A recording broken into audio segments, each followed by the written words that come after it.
اعوذ باللہ من الشیطان الرجیم بسم اللہ الرحمن الرحیم۔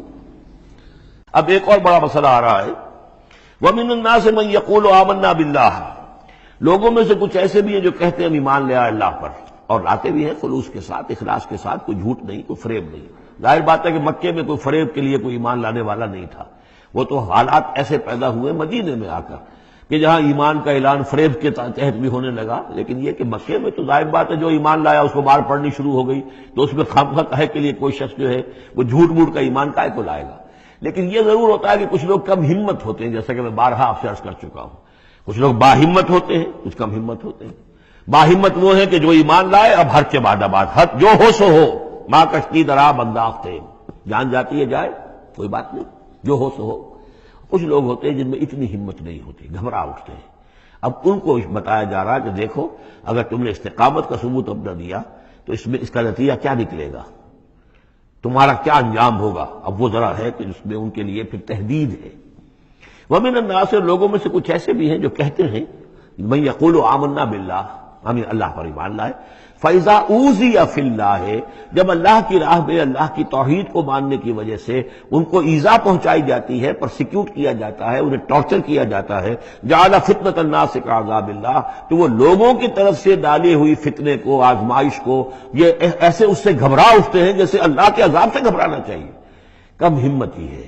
وَلَئِن جَاءَ نَصْرٌ مِّن رَّبِّكَ، اور اے نبی اگر آپ کے رب کی طرف سے مدد آ جائے، صورتحال تبدیل ہو جائے، فتح آپ کو مل جائے، حالات اچھے ہو جائیں، لَيَقُولُنَّ إِنَّا كُنَّا مَعَكُمْ، اس وقت پھر یہ کہیں گے کہ ہم بھی تو آپ کے ساتھ ہی تھے۔ یہ کردار پہلے بھی آ چکا، سورہ بقرہ میں آ چکا، سورہ حج میں آ چکا۔ وَمِنَ النَّاسِ مَن يَعْبُدُ اللَّهَ عَلَىٰ حَرْفٍ فَإِنْ أَصَابَهُ خَيْرٌ اطْمَأَنَّ بِهِ وَإِنْ أَصَابَتْهُ فِتْنَةٌ انقلب عَلَىٰ وَجْهِهِ خَسِرَ الدُّنْيَا وَالْآخِرَةَ۔ وہی کردار پھر یہاں پر آ گیا ہے۔ کوئی کہا کہ ہم ایمان لے آئے، لیکن جب تکلیف آئی، کوئی مصیبت آئی تو ایسے گھبرا گئے جیسے کہ اللہ کے عذاب سے گھبرانا چاہیے۔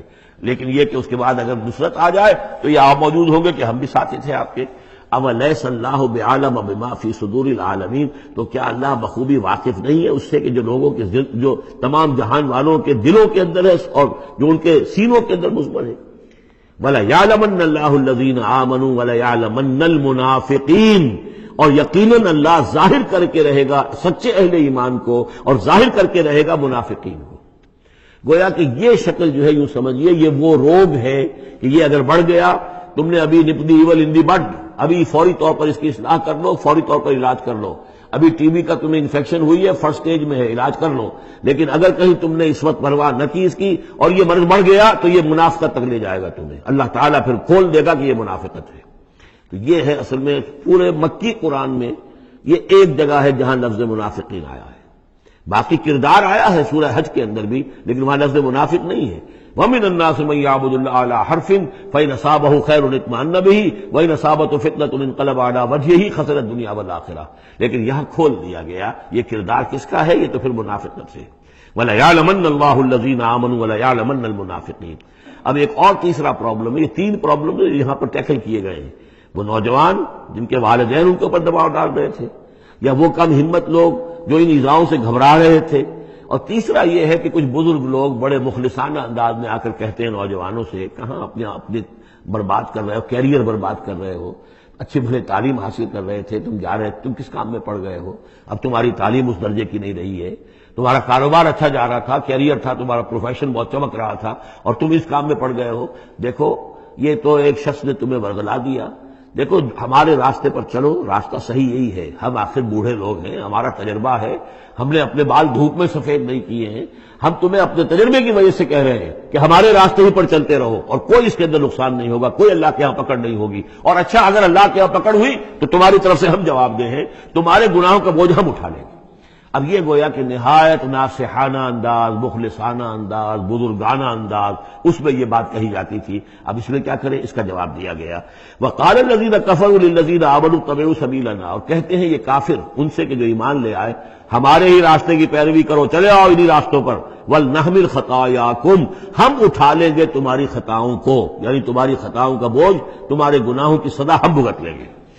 وما ہم بحاملین من خطایاہم من شیء، اور نہیں ہے وہ ان کی خطاؤں میں سے اٹھانے والے کچھ بھی۔ انہم لکاذبون، وہ جھوٹ بول رہے ہیں۔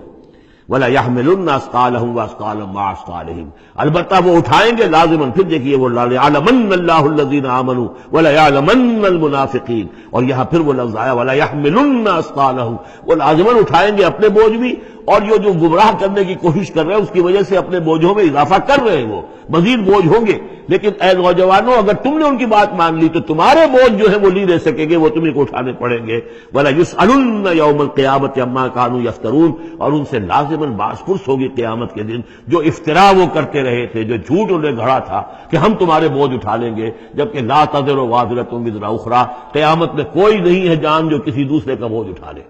یہ 13 آیات، بلکہ یہ کہ اگر حروف مقطعات نکال دے تو 12 آیات، یہ میں سمجھتا ہوں کہ کسی بھی انقلابی اسلامی تحریک کے کارکن کے لیے یہ حرز جان بننے والی آیات ہیں کہ یہ معلوم ہے کہ اس کے ذہن میں، اس کے شعور میں پیوست ہو جائیں، جیسے کہ پتھر پر کھود دیا جائے اس کا نقش ہو جائیں.